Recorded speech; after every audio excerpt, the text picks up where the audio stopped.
Really, you just need the most simple thing, and it's patience. Although I would say you don't have to be smart to have a successful reef tank. You really just have to be coachable. It's just a wonderful appearance.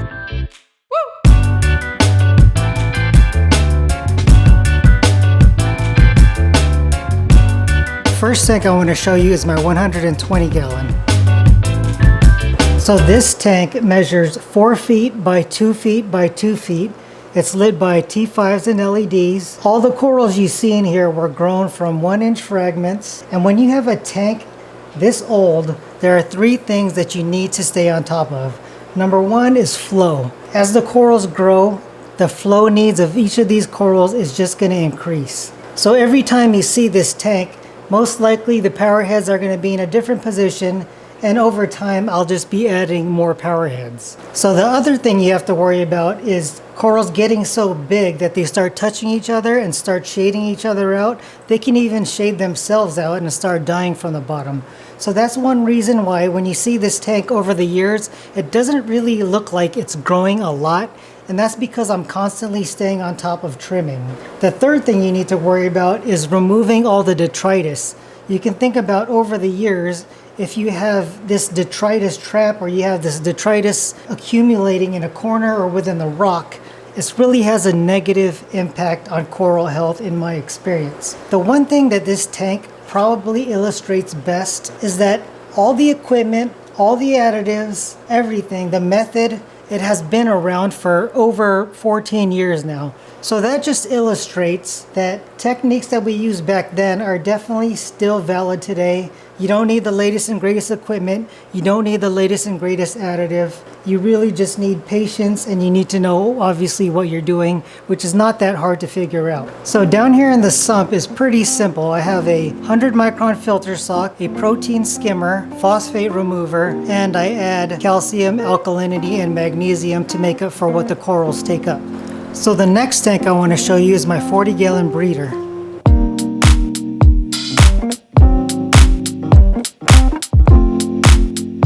Now 50% of the water that drains out of the main tank comes into this tank. And this is a 40 gallon breeder. It was originally set up as a frag tank, but I quickly outgrew it.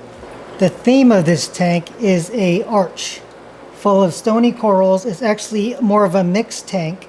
Now what you're seeing is what it normally looks like. If I was to showcase this tank, by itself, I would remove all this extra corals that I need to get rid of. So it'd be a little more open, and the main sort of centerpiece will be this SPS arch. So one of the great things about having a mixed tank is you can really take advantage of the different colors offered by the different genre of corals.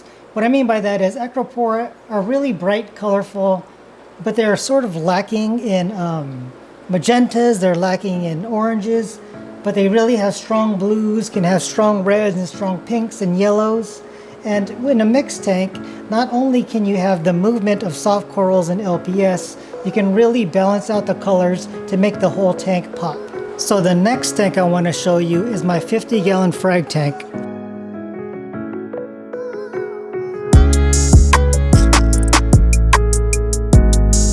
So this is my frag tank. It's a 50 gallon lowboy. It's 4 feet by 2 feet by 10 inches tall. It's lit by a T5 fixture. Originally 8 bulbs, but I removed 2 of the bulbs and replaced them with DIY LED strips. And that's the same with all the tanks in this system. Now the front half of this tank are for coral fragments.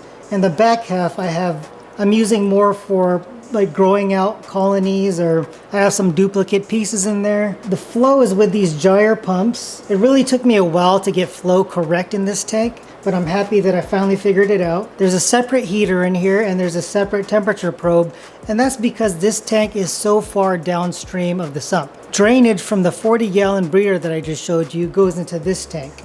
One thing that I figured out within the last 6 months is how I want to place these coral fragments. I came up with these little frag pods, so they're really miniature frag racks, and that allows me to keep corals organized, right? So like one pod is like somebody's order, and if I want to, I can easily move that pod towards the light or away from the light or towards the flow, whatever I need. And ever since I've been doing that, this tank has been a lot cleaner. It's easier for me to get out detritus, and I couldn't be be happier. So the last tank in the system is another 50-gallon lowboy. It's lit by the same lighting, and the theme of this tank is that it's an atoll.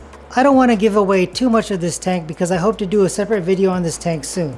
Now the important thing that I want to mention about this tank and the previous frag tank that I just showed you is that they were both added to the system about 8 to 10 months ago. And really within the last couple of months, these two tanks really started looking better. As in the coral started to look better. Everything that I put in here tends to look good. For the longest time I had trouble with hair algae in this tank, and in the frag tank I had some cyano and hair algae, and things just weren't quite there yet. And you would think that because these two tanks were plumbed into that main system that has been running for over 6 years now, that it wouldn't be a problem. But that just shows you how complex Mother Nature is. You know, no bottle bacteria products or any additives that you put in these tanks are really going to speed up that maturation process. So below the 50-gallon atoll is my 20-gallon long quarantine tank. It has a 15-gallon sump and a protein skimmer. And that's pretty much it. It has T5 lighting over the top, and every frag or any coral that I get goes into this tank for several months before it goes up into the main systems. So this next tank, for some reason, is the crowd pleaser. Whenever I used to have people over, they would end up checking out this tank the longest.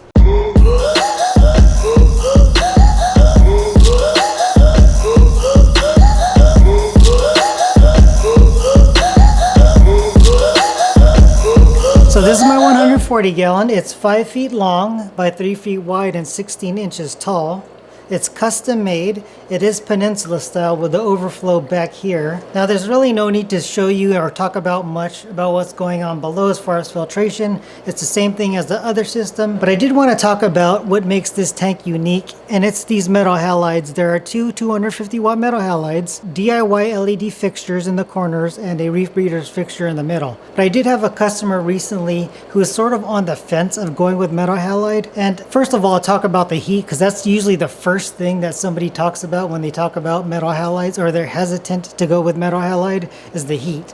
Well, as long as the room temperature is below 83 degrees, these fans up here, they do a fine job of keeping the tank at 79.5, okay? So you don't need a chiller all the time, but obviously when it gets hotter than that, I do need to run the HVAC, the AC in the room. So I did have this customer who was on the fence about going with metal halide, and the reason why he was hesitant was because he said the light is uneven, which it is. It's definitely hotter down the middle, and towards the mogul or the screw end of the bulb, it's less par. But I had to tell him, like, that's not really a bad thing. Obviously, corals have different lighting requirements, and having that uneven light or that different par allows you to put coral in those regions where they like that par. If they like lower par, you put them in the lower par area of the bulb, and vice versa. The only reason why people nowadays are so obsessed with even lighting is because of LEDs. Early LEDs and even some fixtures now, they had horrible spread. They're very directional. And so, people were doing research on these fixtures and analyzing them. They really started focusing on, okay, does this fixture have more of an even light spread? And that's not really an issue with metal halides. Shadowing is not really an issue. They are just that awesome. Don't let that stop you from going with metal halide. Of course, I do have these supplemental fixtures where I need them, but that's really just because I need to use the entire footprint of this tank to grow coral. People always tend to migrate towards this tank when I used to have people over, and I think it's because of the natural shimmer that these metal halides give out. It's really a clean, very balanced lighting look. It's just a wonderful appearance. And when it comes to metal halide and Acropora, it really is easy street. And when you pair it with LEDs, you're going to get colors and growth. You're just going to be real happy with it. Now, if I only had one tank, I would have to go with T5 and LED because I think it's the best balance of growth and color. But if I have two tanks, I'm not going to give up my metal halides. There's just something special about these lights. I just love it, and apparently other people do too. This hobby incorporates biology, microbiology, chemistry, biochemistry, engineering, especially if you like to do a lot of DIY. It's intellectual, it's hands-on, art is obviously involved, but with all those different disciplines, your system doesn't need to be that complicated. You can make it as simple or as intricate as you want it to be. It really fits a wide range of expectations, and hence it fits a wide range of budgets. I'm not sitting here telling you that the journey is going to be easy. There will be trying times, but I promise you, when you reach that goal, once you get to that end and you see a tank full of healthy, colorful corals, you'll say to yourself, man, this was totally worth it.